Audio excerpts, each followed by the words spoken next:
since the curse was cast. Everlight Kingdom, they're on a quest to save their ass. Journey with us as we tell you the tale. It goes down rough like a pure mountain nail. Everlight Kingdom, down at Everlight. The cursed ones finally found and cornered Clogs, the bartender who served them the cursed vial, only to discover that he was just another pawn in this game. He knew nothing, just another victim of unseen forces, his business now in danger under the shadow of a new threat. With no answers and nowhere else to turn, they had to go back to square one, the devastated village of Midvalley, searching for any clue that could lead them to the true culprit who cast their curse. This investigation pointed to an unlikely source, the magic shopkeep that they had previously clashed with. Unfriendly as their last encounter had been, he may hold the key to unraveling this mystery. And little do they know, they are closer to the truth than ever before. So you guys go to the magic shop called Genius in a Bottle. Outside the building, there is a closed sign hung up, and it looks like the individual has just closed up shop for the night and gone home. You guys can either try to find their home, or you can wait until morning and go do something else. Or you don't want in. Oh, let's try and find his home. Oh, somebody can sneak. Okay. Somebody can sneak in. Break it into his house. He has the little wisp things inside the shop. They found active with his clothes. He's not there. I'm pretty sure they'd be active. You have a guy who keeps complaining incredible security of his shop only when he's there. Alright. The D&D, you never know. Closing time. Better go ahead and shut off the alarms. Break a window and see if he comes to us. Set it on fire if he comes to us. I feel like... Oh, sorry. We're back and better than ever. I can freeze it and see if he comes to us. Wait. Oh yeah, that'll get his attention. Wait, no. Oh great, now my shop's cold. All right, well, I guess, do you guys want to take a long rest? I don't know if you need to read. I don't need it. No, we haven't done anything. So we're Jordan's used one spell slot. Second. He's exhausted. Let's go. Yeah, let's go see There are if guards nearby. Yeah, there are guards patrolling. I just want to wave a guard down. Sure. So, you wave down a guard. He looks kind of, like, frustrated. And this little halfling guard walks over to you and says, "How can I help you?" What's wrong? Everybody in your town died? Yeah. Trying to find the owner of this shop. No need to tell us where he lives. We need to ask him questions about what happened. I don't know where he lives. I don't have everyone's addresses, but if he owns the shop, he's probably in the wealthier district of town. And there, it's not terribly hard to find people. Most of them have their names written out on the door. What's his name? Oh, fuck. Jackson. Is that really his name? No, I just want you to go away. Well, where's the closest tavern? Just that direction over there. People of the wealthy district frequent there too? It depends. I mean, Is it the only tavern? It is the only tavern, yes. Okay, so then yes. Yeah. It depends though. Usually on weeknights they're pretty slow. But it's not a weeknight, so I don't know why I told you that. He's not very helpful. Okay. So we'll go to the tavern. You see the door frequently open and shut, light from inside the tavern pouring out, the sounds of muffled instruments becoming louder every time the door opens, until finally you enter in and the tavern is full of guests. Like, everyone in Midvalley is here, enjoying themselves, just having a really good time, dancing, drinking, and being merry. There's a little over half the town's population here, so we're looking at about maybe 70 individuals. I want to go to the bartender. Alright, it's a human male bartender. Bartender. Hey. Patron! Hello. Hello! Hello. Greetings! Greetings. Would you like to look at our finest drinks? Sure, what's your special? Everything here is special, my dear. Oh. Oh. Oh. Yeah, everyone just goes, oh. Alright, What's your cheapest drink? Roll a D100 for me. And a dragon goes into the tavern. And it just tears the whole place down. And all their heads explode, and we start all over. It's a 15? Oh, no. He takes a wooden mug out from underneath the bar. He goes over to one of the kegs, pours in this very thick, foamy liquid. Once he eventually makes it stop, he goes over to a counter. He pulls out a bunch of different spices and ingredients, kind of crushes them up, puts in the drink, pulls out a little straw, and kind of starts to stir it. He then slams it out in front of you, and in a heavy tankard. This is a strong beer for the strong-willed, and it is 5 copper. how much is 5 copper and gold? It's like Money bags over here. 10 copper per gold, it's 10 silver per... Or sorry, 10 copper per silver per 10 silver per gold. So that... So 95. Okay, I'm good. I pay him. all right. And he gives you your change. And I ask him, I say, hey, by the way, who's the is the shopkeep of the wizard's shop here tonight? Shop. There's a lot of shopkeepers here. Do you have anyone in particular? Yeah, the one that does the wizard's shop. The one that does the wizards. Yeah. Oh no, we kicked that asshole out. But if you're looking for the owner of the magic shop, no, he's not here tonight. Oh no, that's just shame. Where he lives? No, he's a mysterious sort. I'm sure somebody around here could probably point you in his direction. He doesn't have many friends, but everyone's eyes in the town are always on him, so I'm sure somebody here could help you out. Hey, where's the magic shopkeeper live? Your voice is drowned in this sea of partying. Is there a stage? There is not a stage, no. The highest you can probably get on is the counter. I get on the counter, I start twirling fire. Alright, make a performance check for me. It's a 9. That's a bad news. You stand on the tavern and you go, people! And you light, I don't know how fire twirling works, but you light, like, let's say you get like a baton, yeah, thank you. You get a baton, you get ready to light it, and one drunk guy at the bar goes, fire! Grabs a tankard full of water and just splashes you completely. And he goes, it's okay, everyone! We're safe. Now that I have your attention, sir, He's good. He starts going back to sleep. where is the wizards? He just snores really loudly. I watch the rest of my drink on him. He starts licking it up like a cat. Anyways, as I was talking to you, He seems really out of it. Perhaps my echo can float in the, like, T-pose and just start flying around the room. Go for it. Make a performance check for me. 18. 18.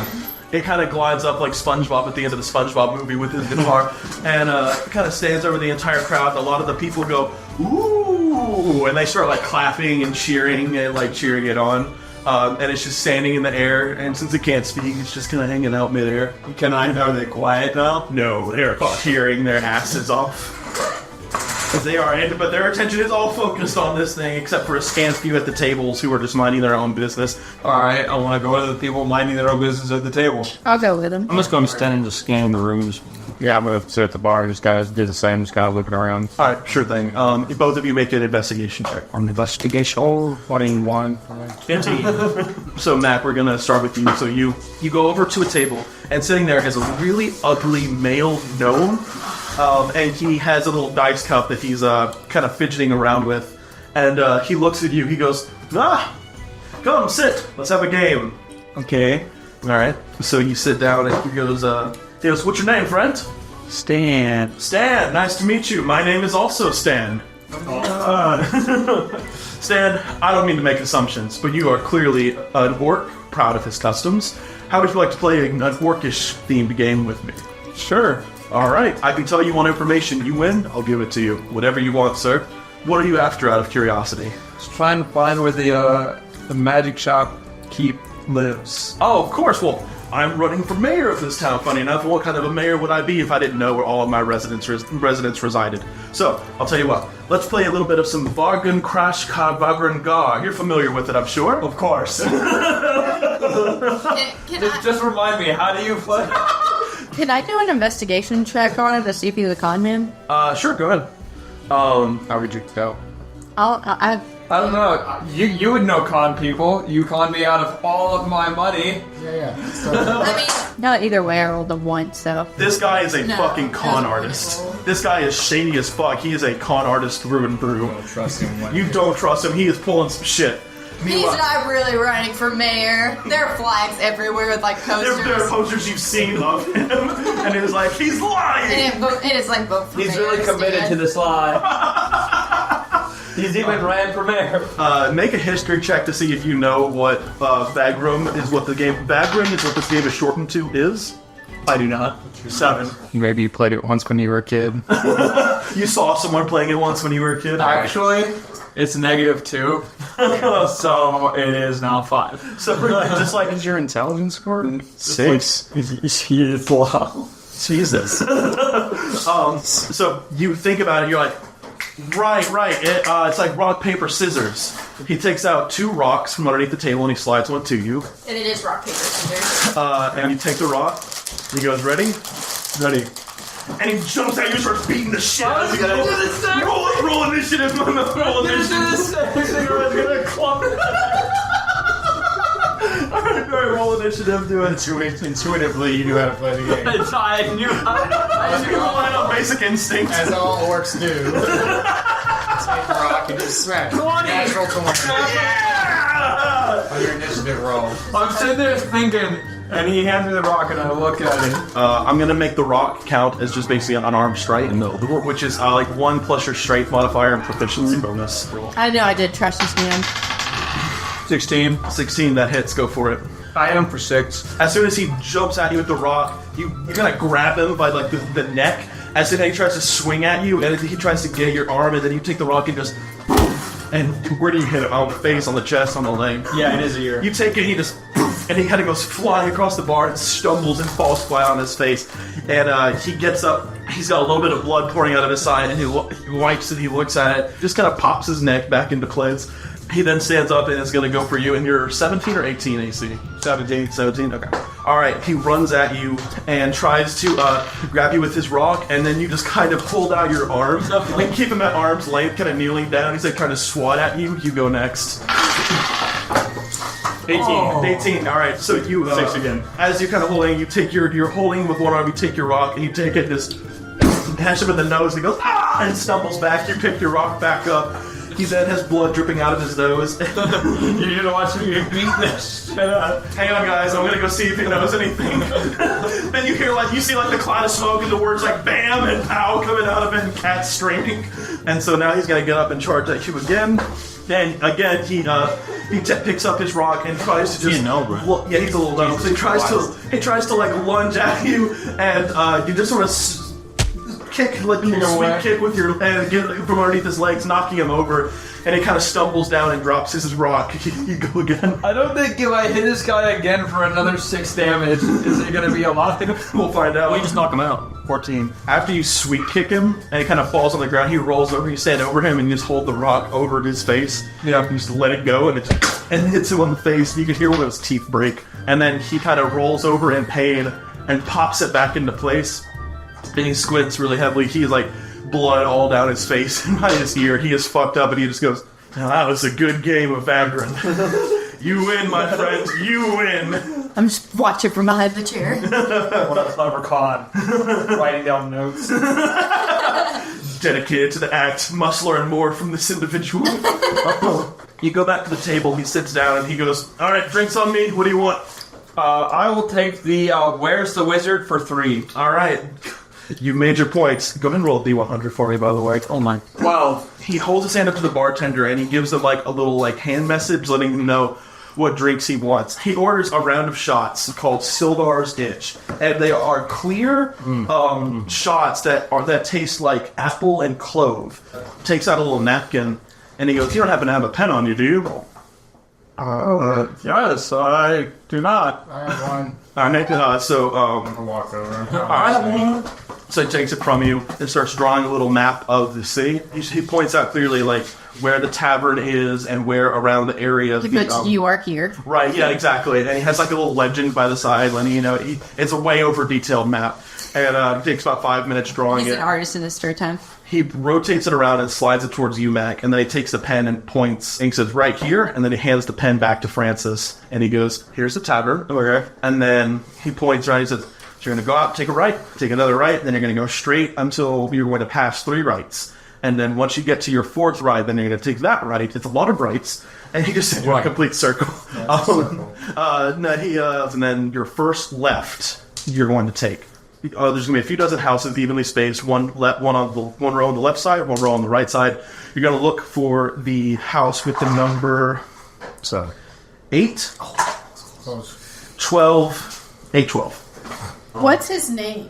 His name is Sage. You'll recognize him because he is very well shaven, hair swept back, always, even in his pajamas, dressed as nicely as possible. Very hard to miss. You guys exit the tavern, you follow his directions, and you find yourself in a clearly the rich neighborhood of town. And his house kind of does stick out like a sore thumb. His house is the only one painted in a color scheme that does not match whatsoever. But on the door, as said, is 812. And as you go up to the door, you try to knock on it at a little, not necessarily like a mimic, but like there's like a little metal piece on the door that kind of transforms into an animal, and around it a ring forms out from underneath it, creating a knocker. And whenever you take it, kind of uncomfortably, it's because it's a living creature, and you can use it to knock on the door, and once you knock the third time, the creature then forms back into the metal. You wait a few moments. Clogged is still with you guys, by the way. He's been he's trying not to say much after seeing you just obliterate someone his size. And eventually the door handle slowly rotates, and you see it slide open, and a very well-maintained and well-groomed half-orc answers the door, wearing a fine silk button-up shirt and cloth pants and very elegant royal slippers. I've heard the word of your religion. Thank you for the time, but I'm afraid I'm already a part of another cult. So thank you. No.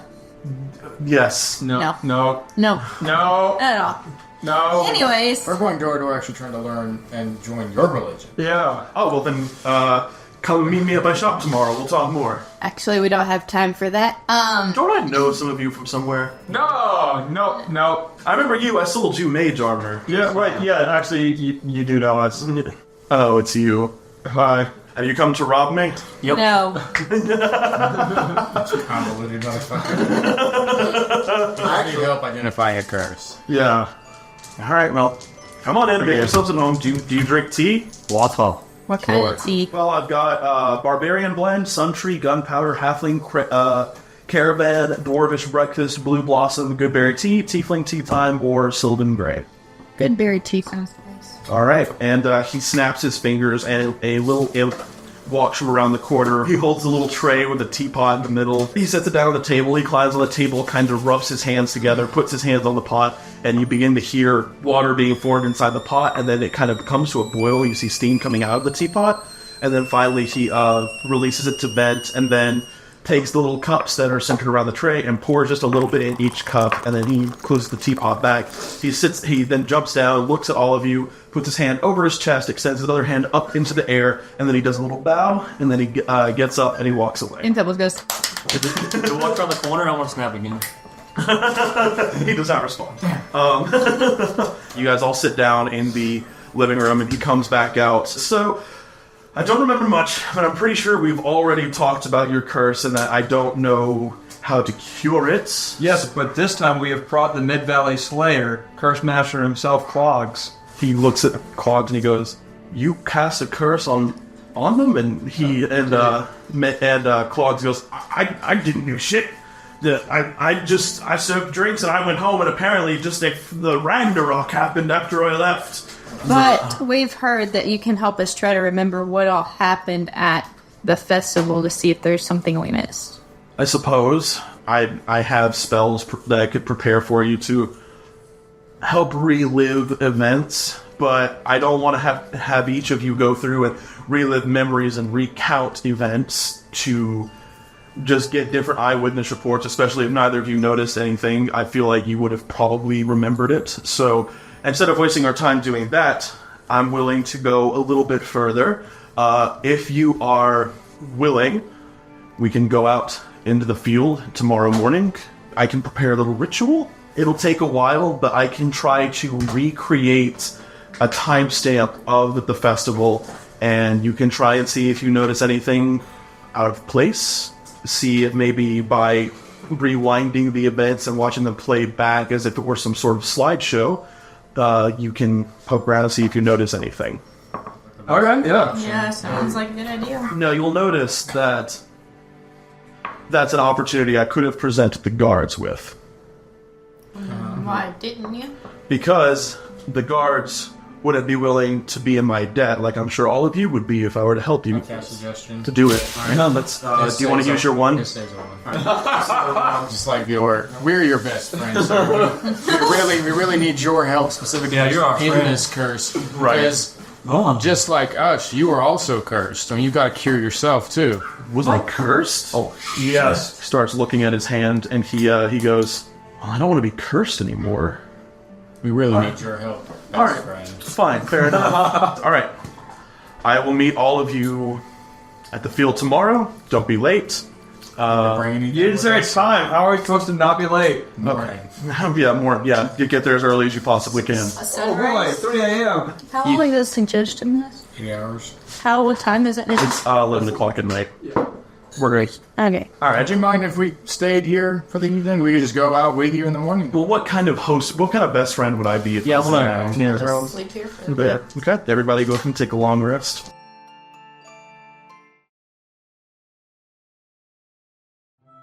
As you guys head out towards the field that this festival took place in, it's familiar, a little weird seeing it so empty, but it is familiar. It's a large open plain. You can see a good clear view of the lake with the sun reflecting off of it, and you can see way out in the distance the beginning of the forest clearing which you emerged into to begin your journey. As you guys are headed out there, you begin to see a familiar looking dwarf walking around whistling, just going...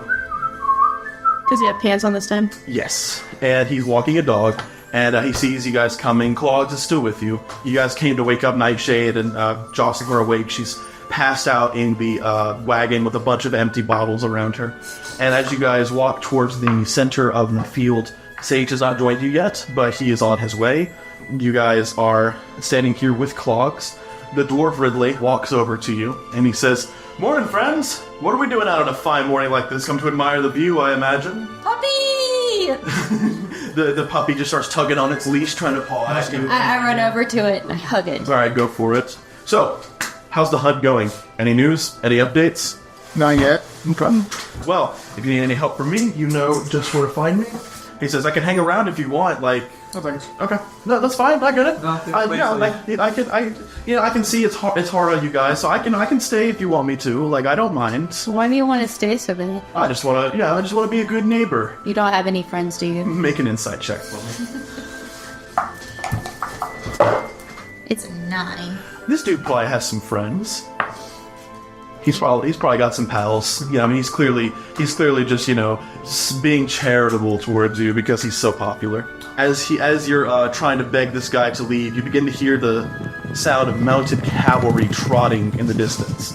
You guys look back behind you and you see an entire herd of armored horses, and atop them are armored riders wearing the finest looking armor you've ever seen in your life. It is crafted from the finest materials. It is, they are not heading towards you, but they are wearing incredibly well-crafted plate armor. They are all very muscly, including the archers and the spellcasters. Do we recognize the symbols? Well, the symbols that they are wearing is Everlight hunting club. it's the Everlight symbol of the kingdom. And you see them just sort of trotting on their horses. You can't see their faces. All of their faces are obstructed in this helmet that encompasses their entire face and their entire head. And as they're riding by, Ridley goes, good. The cavalry's here. He looks at Jesus. You know who that is, right? No. That's the new huntsman that they ordered. They were sent in to deal with the situation after the last group of huntsmen we sent in there were really bad at their job. And they just got massacred, supposedly by orcs. So they went in to handle the situation, and I think they're going to do a really good job keeping us safe from now on. Sweet. And as you see them ride by, you see on their saddle is an amulet bearing the symbol of the village of Modo with blood covered on it, kind of dangling off the side of the horse's saddle. Was that the orc village? That was the orc. Was that the one the chief was wearing? I believe so. So that probably goes on all there. And It's time we got the shaman out. they don't pay any attention to you guys. They just sort of ride on into the distance. There's a little bit of a cold nip in the air as they pass through, but they eventually do pass through and move on, not paying you guys any attention or mind, or even really noticing you. It's hard to tell what races they are because their armor encompasses their entire body. It almost looks like their body is the armor. As they ride off, you continue to fight with the dwarf, getting him to leave until finally you just tell him to fuck off. And he goes and walks his dog home. I reach out sadly while the puppy walks away. The puppy walks with him, and you feel a little heartbroken inside as you just wanted more pets. It was loving you while you were there, but now it's gone. It's minding its own business with its owner. As you're standing out there, there's like a collective awkwardness with Clogs just standing around. He goes, I don't suppose anybody would care for a drink I don't know. at that time? Yeah, last time you gave Bad us. time. I wouldn't know how I could get a puppy. You're looking at the wrong guy. I'm not a puppy farm, I wouldn't know. I just glare at him. You hear behind you, all right, let's get started. You turn around and Sage is there with a backpack full of materials and his little imp is following him. He then takes his backpack off and starts laying out a little cloth that he lays on the ground. He then takes out some of his tools, starts arranging them in a specific order. He gets it all laid out in front of him. He has all the components that he needs. He sits crisscross applesauce on the floor. He puts both of his hands on the ground. He kind of leans back. It looks like he's either presenting himself to you or he's just, relaxing. But you begin to see some sort of magic aura emanating from his fingertips. As the spell preparation took about 12 minutes, the actual act of casting it takes about an hour. And you guys just kind of watch. He does not move. He does not change his position. You don't notice anything incredibly obvious in the air. You guys just kind of sit around, talk. You're keeping a close eye on Clogs. And after about an hour and 3 minutes has passed, you begin to feel little tremors underneath you. And you look around and you begin to notice little white fumes pouring from the ground.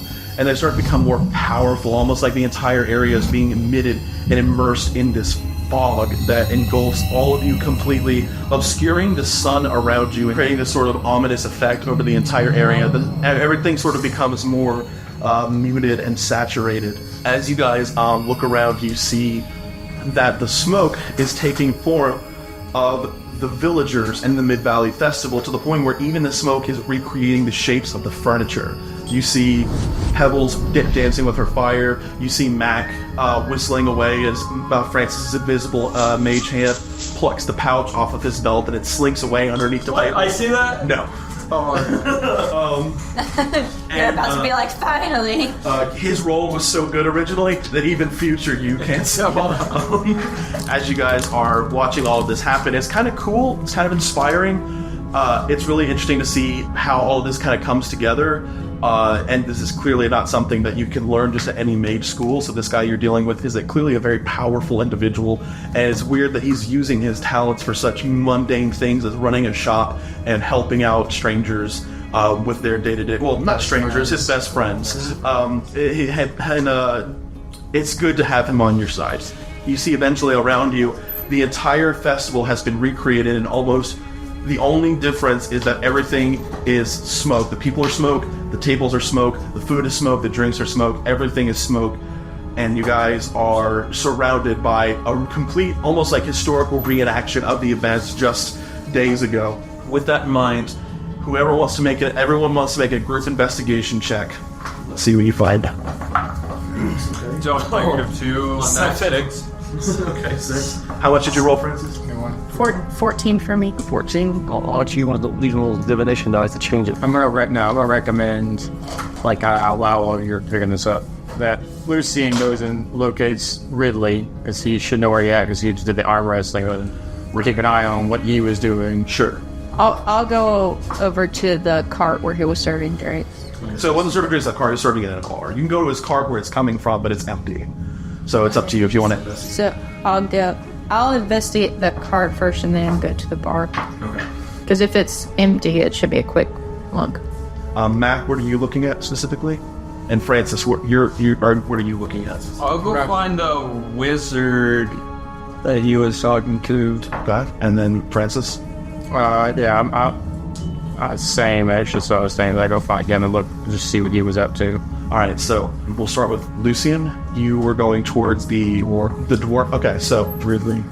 You see Ridley having multiple people lighting up with a circle, the crowd circling this little box that he's standing at. Where he has like a large wooden box that he's got his arm rested on. He's got a little smaller box that he's sitting atop of, and he's arm wrestling individuals. You see multiple different individuals come up. He is just 1, 2, 3, 4, 5, just taking each one out one by one. The only individual who he does not win against is just you're kind of angry because you're reliving that initial defeat. But you also kind of look and you realize that the only individual who was able to get a one-up on him was this very small female gnome with a very feminine figure. She's wearing a very elegant dress, and she comes up and she, without any effort, just slams his fist down each and every round, just dominating this dude. And he whispers to certain people, he goes, "Hey, don't tell anyone, just tell them I won." Like clearly trying to bribe individuals in the crowd to shut the fuck up and pretend that doesn't just happen. Then you see yourself come up. You got your eyes focused on him. You follow him around the festival, reliving the events as they transpired. You see him with friends at the bar, hanging out. You see them having drinks together. One gets some silver ale poured in his. This is one you remember that had their head blown off.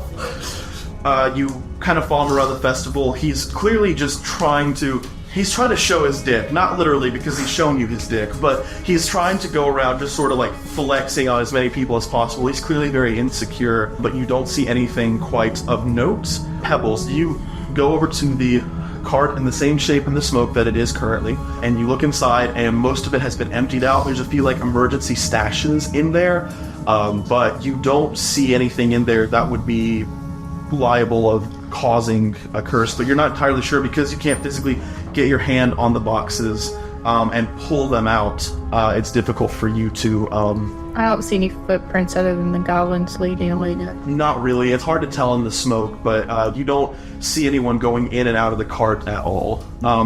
So you go to the bar, you kind of check out the bartender. You see Clogs just sort of fixing up individual drinks. He's working himself to absolute death. He's laughing and having fun with individuals. You see the mayor come up and having a long discussion with them. They're clearly talking about something very... the mayor's asking Clogs his opinion on politics. It's a very boring conversation that eventually gets interesting once Clogs offers to make the mayor a drink. Clogs asks what kind. The mayor says, "Surprise me." He makes a little drink and pours a dash of silver ale in there to kind of lighten this mayor up, give him a good rest of his day, and he hands it back to him, and you see the mayor take the fatal swig. Until finally, your party arrives at the bar and begins having their drinking contest. However, on this side of the bar, you don't actually see much. On the other side of the festival, the smoke is really hazy. You're only on the left-hand side of it, so you're only really watching from one specific angle. You occasionally will see Clogs disappear into the smoke and come back, but it's difficult to tell what he was doing in those moments, and it's very brief if it does. The longest is probably like 32 seconds. But he was poisoned before that, because that's when the mayor came up to him. Mm-hmm. As everything gets started, Mac and Francis, you guys go to the very early start of the festival, maybe even before any of you had gotten there. It's just after getting set up and guests have started arriving. You then see he was a human with flowing red hair. His name was Morini. He was a mage. You see him arrive at the festival. He has come mounted on his horse. Once he gets off, he kind of dusts himself off, mingling and mixing with a few individual guests at the thing. He's clearly visibly not happy here. He's clearly just not, he is bored, he is frustrated. It seems like he had to give up a weekend for this, and he's clearly very obviously deterred by it. You kind of watch as he's sitting at one of the tables that he's at. He's all alone by himself. He's sort of just stroking his little soul patch he has on his chin, and he kind of gets bored. He has a conversation with you, and then you knocked his drink out of his hand. He tried to wipe it off with his cloth. Your mage hand carries the cloth away. He chases it around. You both watch him chase around for a while until finally he just gives up. And then once he does, the cloth kind of falls back onto the table he was sitting at. He goes over, sits down at the table, and then he looks around just kind of frustrated. It's still early in the festival at this point, and so he reaches into his pocket. You see him carefully pull out a small glass vial. Oh, God. And he goes over to the bartender, Clog, on the other side, where Pebbles, either you were in the wagon at this point, or you on the other side of the bar. And you go up to him, and he goes over to the bartender, and you can faintly hear what's being said through echoes and sort of muted voices. But you hear him say something to the effect of, I believe you dropped this. I found this rolling around. Take better fucking care of your stock. This is a festival. This is a very sophisticated event. Fucking act like it. And Clogs is clearly offended and trying to be like, hey, I didn't know I dropped it. That's my bad. And he hands Clogs the little glass vial, and Clogs looks at it confused, like, I don't even remember dropping this. Whatever. And she goes back to the bar, and that's all you see. The wizard, he picked on him too much. Now he killed the entire town. This whole thing is a bullying, like... it's an after-school special. It's an anti-bullying campaign. It's an after-school special. He reached in his bag and pulled out poison. Clock 19 poisoned with curses. And after he hands Clogs the vial, he straightens up his outfit and goes back to his table with a little sly smirk on his face.